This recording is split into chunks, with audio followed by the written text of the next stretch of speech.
kebijakan yang kuat untuk rakyat. Dina duduk di ruang rapat yang besar di Balai Kota, dikelilingi oleh anggota dewan yang membahas anggaran tahunan. Proyek baru untuk meningkatkan pendidikan dasar di seluruh wilayah menjadi topik hangat. Dan Dina merasa inilah saatnya untuk mengajukan kebijakan besar yang telah lama ia impikan. Menggratiskan pendidikan untuk anak-anak dari keluarga miskin. Ia percaya bahwa pendidikan adalah jalan keluar untuk generasi mendatang. Namun, meski Dina tahu ini adalah langkah yang berani, ia juga sadar bahwa ini akan menghadapi banyak tentangan.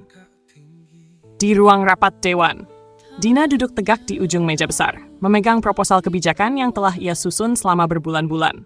Di sekelilingnya, para anggota dewan saling berbisik, memeriksa dokumen yang diberikan. Ada ketegangan yang jelas di udara.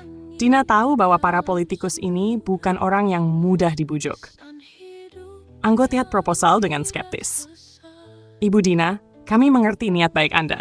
Namun, kita semua tahu bahwa anggaran kita terbatas. Menggratiskan pendidikan untuk semua anak miskin akan membebani keuangan daerah.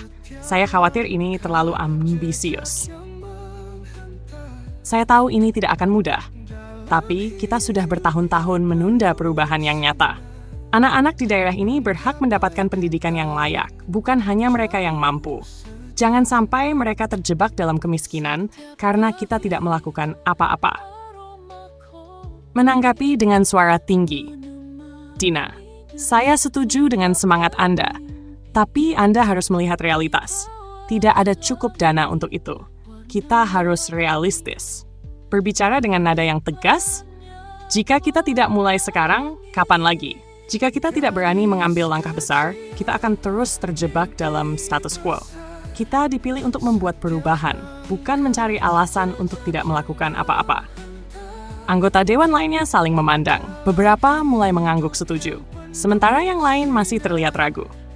Setelah pertemuan di kantor Dina kembali ke kantornya, kelelahan.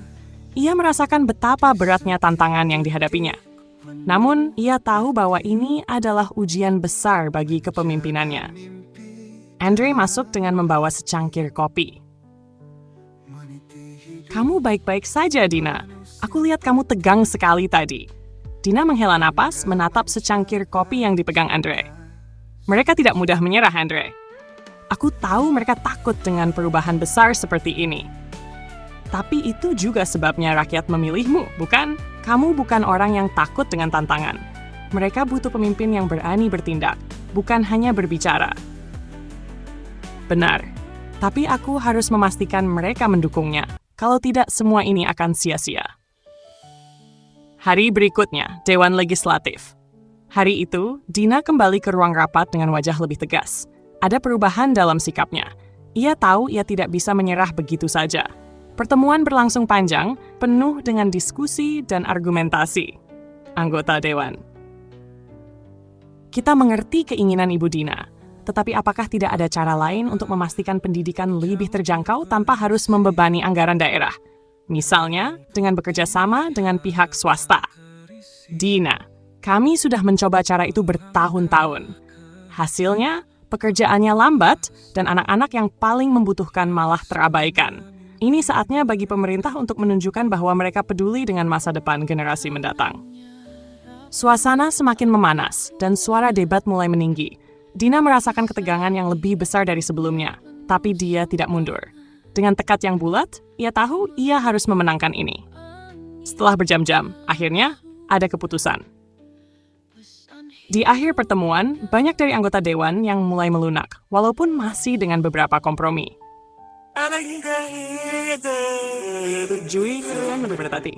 Kami setuju mendukung kebijakan ini, tapi dengan beberapa penyesuaian. Kami akan mengalokasikan dana dengan lebih hati-hati, dan beberapa wilayah yang belum siap untuk implementasi segera akan diberi prioritas lebih rendah. Dina, terima kasih. Ini baru langkah pertama. Tidak ada yang mudah dalam perubahan besar, tapi kita harus berani melangkah. Setelah pengumuman keputusan harinya, setelah keputusan diambil, Dina berdiri di depan pintu Balai Kota, disambut oleh wartawan yang menunggu dengan harapan besar. Ibu Dina, kebijakan pendidikan gratis untuk anak miskin akhirnya disetujui. Apa langkah pertama yang akan Anda ambil? Langkah pertama adalah memastikan setiap anak mendapatkan kesempatan yang sama. Kami akan mulai dari daerah-daerah yang paling membutuhkan dan memastikan mereka mendapatkan fasilitas terbaik. Di tengah sorak-sorai, Dina merasa beban berat ini masih terus menggelayuti. Tapi ia tahu bahwa inilah keputusan yang benar. Bahkan jika itu berarti harus berhadapan dengan banyak penentangan. Dengan tekad yang lebih kuat, ia bersiap melanjutkan perjuangannya untuk rakyat yang membutuhkan. Namun, ia juga sadar bahwa ini baru permulaan. Langkah selanjutnya adalah menghadapi tantangan dalam implementasi kebijakan ini, yang tidak akan semudah yang dibayangkan. Tapi di matanya, ada api yang tidak akan padam.